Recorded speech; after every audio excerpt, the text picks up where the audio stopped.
we save half a firefighter's salary. Half a firefighter's salary in our overtime budget. You know, to me, that would be something, you know, worth pursuing as step one. You know, I'm open to ideas and suggestions. The bottom line is that we've got to do something. Again, I don't want to be in the mode of stomping out the brush fire here, no pun intended as far as fire department. You know, I do want to take a look at the long range as to where do we really ultimately want to go, and then also addressing the immediate need as far as our revenue stream. I don't think the two are necessarily. Well, again, we have a tendency at times, though, to be very reactionary to immediate set of circumstances, as opposed to if we're talking about going to civilian dispatch, and you know, let's start working on the game plan now. In the meantime, address the issue, you know, maybe in a different fashion, maybe counterintuitive to what we're talking about here, but still have a game plan. And again, we haven't taken it that far. And one of the reasons we didn't go that far years ago was because of the makeup of the board. The makeup of the board was such that there was no, regardless of the merits of the arguments of civilian dispatch, the majority of the board of selectmen at the time didn't want to go in that direction at all. It had nothing to do with the dollars and cents. Well, I think you have to go back a number of months, because when we went through last year's budget, right, it was before the visibility of this major financial downfall and the realization that our revenue stream, both internally and state level, were in jeopardy. Right? We were still faced with budgetary issues.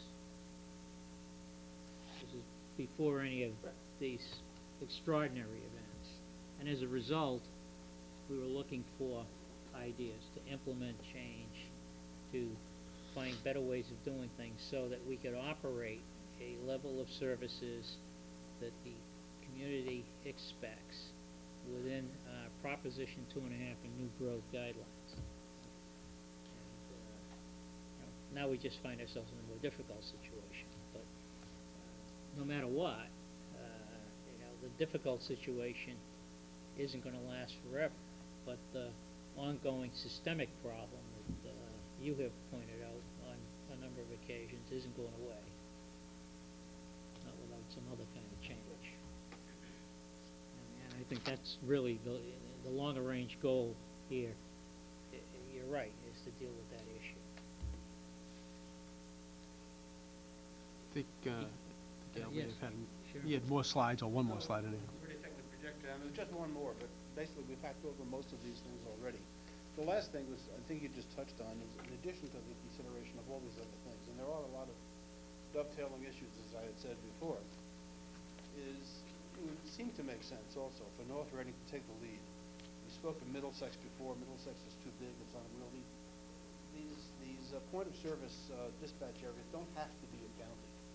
They can be any arbitrary area. They can be within a county. They can overlap counties. We are in a unique situation in North Reading, is that we receive, on the fire side, we receive a substantial amount of mutual aid from Essex County communities. Because we're sitting right on the borderline. We have almost more communities that join us in Essex than we do in Middlesex. Mm-hmm. And this is one reason I think why Chief Harris has been interested in looking at the Essex the Essex Regional Dispatch. And I know that we are a member of the Essex County Fire Chiefs Association as well. But to wait for them may be too long. At the very least, we would suggest that Chief Harris continue monitoring the activities at Essex. But that it might make sense for, between Chief Harris and Chief Nolan, to try to start some activity in Middlesex. Maybe they can get things started. When I say Middlesex again, it may just be some of the adjoining communities in Middlesex, Wilmington, and some others. Communities near us in Middlesex, at least get this started. Maybe someone else can really pick up the staff and move forward with it, if they need some prodding to do so. But it would make sense to at least spend some time and try to move that effort forward. Well, let me ask this question of both chiefs. I've mentioned this at several of our meetings, but I've been meeting regularly with the chairs of the communities of North Andover, Tewksbury, Wilmington, and Reading, discussing mutual issues and how we might collaborate the interest of getting help from the state, saving some money through, sharing sharing facilities, et cetera.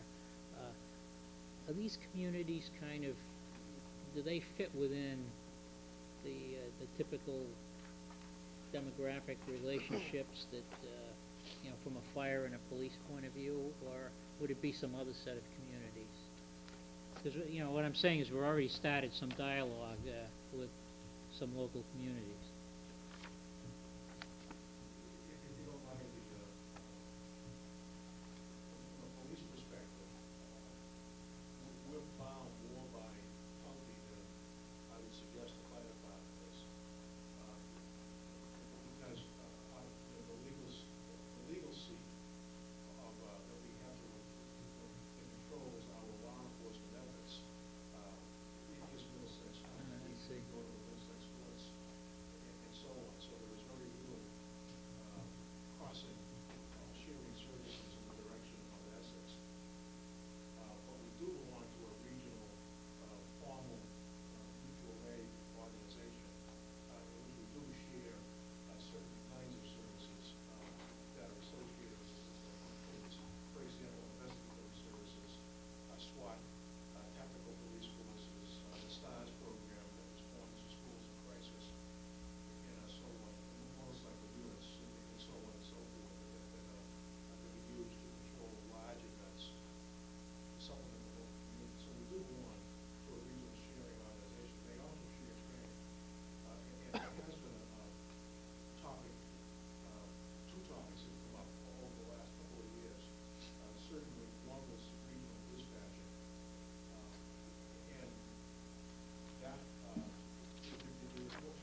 fire station, and, there's a lot more into it than when we started to look into it.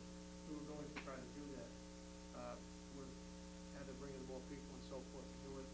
I would think it was cost effective at the time. We do a lot of regional right now. We've changed with our mutual aid. We now do a little bit more with North Andover, Middleton, Andover, Wilmington, Reading. We do mutual aid. What we have, we open to them. What they have, they open to us. We've done hazmat. We do that to a state organization. We've approached that. We have 2 personnel right now that are on the state team. They train our personnel, and they pay for our training for those 2 personnel. We moved that funding over to the state, which is kind of nice. We're looking at tech rescue to be something that the state will, some down the road, take over. We've tried, more or less tried to bring everything into a mutual aid type of a thing where we bring out people in and then bring in more people from outside to assist us. Ambulance work, we have a problem with trying to move into different areas with ambulance work. The next town over to us, Andover, North Andover, is a different region. They run different protocols than us. We can still go there and work with them, but they're different protocols, so reaching mutual, taking over, such as running an ambulance service for them and so forth, really would work for us, because of different protocols in different regions. In the side of the country, we have a different region with region 1 and so forth. I mean, we've tried all the different avenues to expand the department. We do a fire alarm box, we charge for that. We charge just about everything. Do regionalization. We've approached it, we've tried it. Don't have enough manpower to come in a situation like that. Like a civilian dispatch type of deal. We have expressed our interest in there was a regional meeting of Middlesex chiefs a while back.